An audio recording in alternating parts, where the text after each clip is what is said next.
وہ ایک فقیر بادشاہ کے دربار میں جا نکلا نا، تو کہا کہ بادشاہ یہ تخت و تاج کیا ہوتے ہیں، اس کی کوئی قیمت نہیں ہے۔ تو بادشاہ ہنس کے کہنے لگا اس فقیر کو باہر نکالو، اسے کیا پتا ہے کہ تخت و تاج کیا ہوتے ہیں، اس کی لذت کیا ہوتی ہے۔ جب خدام کھڑے ہوتے ہیں، استقبال کر رہے ہوتے ہیں، جب تخت پہ بیٹھے اور ساری رعایا نیچے بیٹھی ہوتی ہے، اس نے کہا نکالو فقیر کو، اس کو کیا پتا۔ بادشاہ ایک دن شکار کرنے گیا تو وہاں اس کا گھوڑا جو ہے وہ سرکش ہو گیا اور ایسی جگہ پہ لے گیا کہ جہاں نہ پانی تھا اور نہ کوئی اور چیز۔ بادشاہ وہاں ہانپ رہا ہے کہ وہی فقیر مشکیزہ ڈالے ہوئے گزرا اور آواز دے رہا ہے پانی لے لو، پانی لے لو۔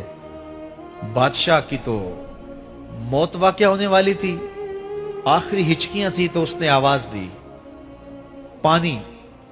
تو اس فقیر نے کہا کہ ہاں تمہارے پاس ہے کوئی قیمت پانی دینے کی؟ اس نے کہا میں بادشاہ ہوں اس ملک کا۔ اس نے کہا ہوتے ہوگے، مجھے غرض نہیں ہے، میں تو بیچتا ہوں پانی۔ اس نے کہا بابا میں بادشاہ ہوں، جو مانگو گے میں دوں گا، مجھے پانی دو، میں مر رہا ہوں۔ اس فقیر نے کہا آدھی حکومت لگے گی۔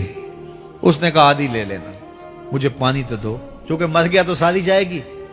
اس نے پانی کا گھونٹ دیا، پیاس کی شدت تھی، جب پانی کا کٹورا اس نے منہ سے لگایا تو پانی حلق میں اٹک گیا۔ اب پھر دوبارہ مصیبت بن گئی۔ تو اس فقیر نے کہا کہ میں حکیم بھی ہوں، اگر کہو تو تمہارا علاج کر دوں۔ اس نے کہا ضرور کرو، لیکن اس نے کہا میں یوں ہی نہیں کروں گا، آدھی باقی حکومت بھی لگے گی، وہ بھی لکھ دو۔ اس نے چمڑے کے اوپر لکھوا لیا، ساری حکومت لکھوا لی، اور اس نے اس کا علاج کیا فوری۔ جو اس کے پاس ٹوٹکا ٹونا تھا تو اس کا پانی حلق سے نیچے اتر گیا۔ بادشاہ گھوڑے پہ بیٹھا واپس آیا، وقت گزر گیا، عرصہ بیت گیا۔ بادشاہ پھر تخت پہ بیٹھا تھا، وہی فقیر بھیس بدل کے دوبارہ آ گیا۔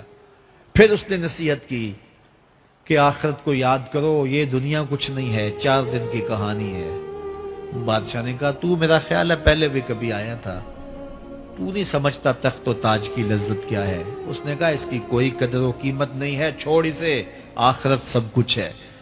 تو اس نے کہا نکالو اس فقیر بابے کو، یہ اس دن بھی آیا تھا تو آج پھر آ گیا ہے، اپنی راہ لے بابا۔ اس فقیر نے اپنے تھیلے سے وہ چمڑے کی دستاویز نکالی جس کے اوپر اس نے ساری حکومت لکھ کے دی تھی۔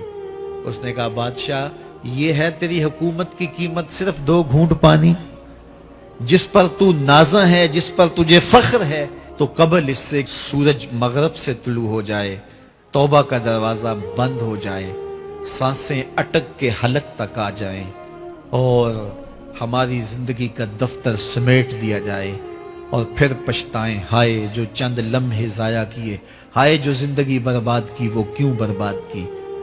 کل کے پچھتاوے سے بہتر آج کا پچھتاوا، زندگی پلٹ ہوگا، وقت پر کافی ہے ایک قطرہ بھی آب خوش ہنگام کا، جل گیا جب کھیت برسا می تو پھر کس کام کا۔ آئیے میں اور آپ اپنی زندگی کو مالک کی چوکھٹ پہ، مالک کی دہلیز پہ لے جائیں، اس کے حضور سچی توبہ کریں، رجوع لائیں، اپنے گناہوں سے معافی مانگیں، وہ کریم ایک آنسو سے سارے گناہ معاف کر دے گا۔ اپنی آخرت کی تیاری کریں، کاروبار دنیا بھی کریں، لیکن اصل ہماری زندگی آخرت کی زندگی ہے۔